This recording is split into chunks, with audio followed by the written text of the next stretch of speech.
AG ನ್ಯೂಸ್ಗೆ ಸ್ವಾಗತ. ಜಾತಿ ಗಣತಿ ಜಾರಿಗೆ ಪ್ರಬಲ ವಿರೋಧವಿದ್ರೆ ಅದನ್ನ ಕೈ ಬಿಡುವುದೇ ಒಳ್ಳೆಯದು ಎಂದು ಶಾಸಕ ಬೇಳೂರು ಗೋಪಾಲಕೃಷ್ಣ ಹೇಳಿದರು. ಶಿವಮೊಗ್ಗದಲ್ಲಿ ಮಾತನಾಡಿದರು. ಜಾತಿ ಗಣತಿ ವರದಿ ಬಗ್ಗೆ ನಾನು ಸಿಎಂಗೆ ಹೇಳೋದಿಷ್ಟೇ, ಪ್ರಬಲ ವಿರೋಧವಿದ್ರೆ ಖಂಡಿತ ವರದಿ ಬಿಡೋದು ಒಳ್ಳೆಯದು. ಬೇರೆ ಬೇರೆ ವರ್ಗದವರನ್ನ ವಿರೋಧ ಮಾಡಿಕೊಂಡು ಮಾಡೋದು ಒಳ್ಳೆಯದಲ್ಲ ಎಂದಿದ್ದಾರೆ.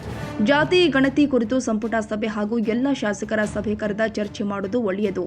ಮುಂದಿನ ನಿರ್ಧಾರ ಮಾಡೋ ಬದಲು ಎಲ್ಲರನ್ನೂ ಕರೆದು ಒಮ್ಮತದ ತೀರ್ಮಾನ ಮಾಡಲಿ. ಬಹುತೇಕ ಕಡೆ ಸಮೀಕ್ಷೆ ಸರಿಯಾಗಿ ಆಗಿಲ್ಲ. ಈ ಬಗ್ಗೆ ಹಲವು ಶಾಸಕರು ವಿರೋಧ ಮಾಡಿದ್ದಾರೆ. ಕೆಲವು ಜಾತಿಯವರು ನಮಗೆ ಬೇಡ ಅಂತಿದ್ದಾರೆ. ಎಲ್ಲ ವರ್ಗದ ವಿರೋಧ ಕಟ್ಟಿಕೊಳ್ಳೋದು ಬೇಡ.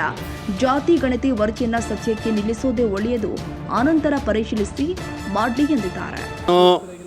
ಜಾತಿ ಗಣತಿ ಬಗ್ಗೆ ಈಗ ರಾಜ್ಯದ ಮುಖ್ಯಮಂತ್ರಿಗಳು ನಾವು ಹೇಳೋದಿಷ್ಟೇ, ಪ್ರಬಲವಾದ ವಿರೋಧ ಬಂದರೆ ಜಾತಿ ಗಣತಿಯನ್ನು ಖಂಡಿತ ಇದನ್ನು ಬಿಡಬಾರ್ದು ಅಂತ ನನಗೆ ಅನಿಸ್ತೈತೆ ಇವತ್ತು.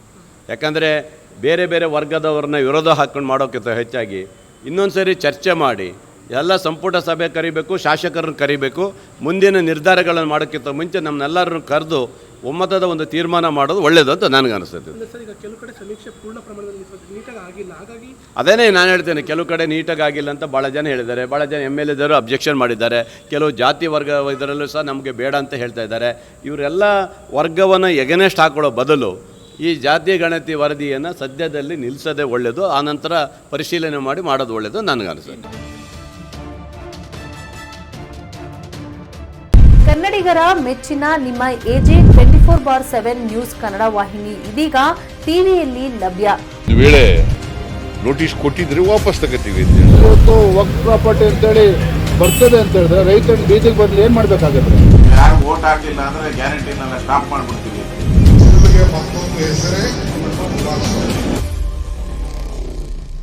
ಕರ್ನಾಟಕ ಮತ್ತು ದೇಶ ವಿದೇಶ 360 ಡಿಗ್ರಿ ಸುದ್ದಿ ಹಾಗೂ ಉತ್ತರ ಕರ್ನಾಟಕ, ಬೆಳಗಾವಿ, ಬಾಗಲಕೋಟೆ, ಧಾರವಾಡ, ಹಾವೇರಿ, ಗದಗ, ಬಿಜಾಪುರ ಜಿಲ್ಲೆಯ ಕ್ಷಣ ಕ್ಷಣದ ವಿವರವನ್ನ ಪಡೆಯುವುದಕ್ಕೆ AJ 24/7 ನ್ಯೂಸ್ ಕನ್ನಡ ವಾಹಿನಿಯನ್ನ ಲೈಕ್ ಮಾಡಿ, ವಿಡಿಯೋಗಳನ್ನ ಶೇರ್ ಮಾಡಿ, ಕಮೆಂಟ್ ಮಾಡುವ ಮೂಲಕ ನಮ್ಮ ವಾಹಿನಿಗೆ ಸಹಕಾರ ನೀಡಿ ಮತ್ತು ಚಾನೆಲ್ ಅನ್ನ ಸಬ್ಸ್ಕ್ರೈಬ್ ಮಾಡಿ.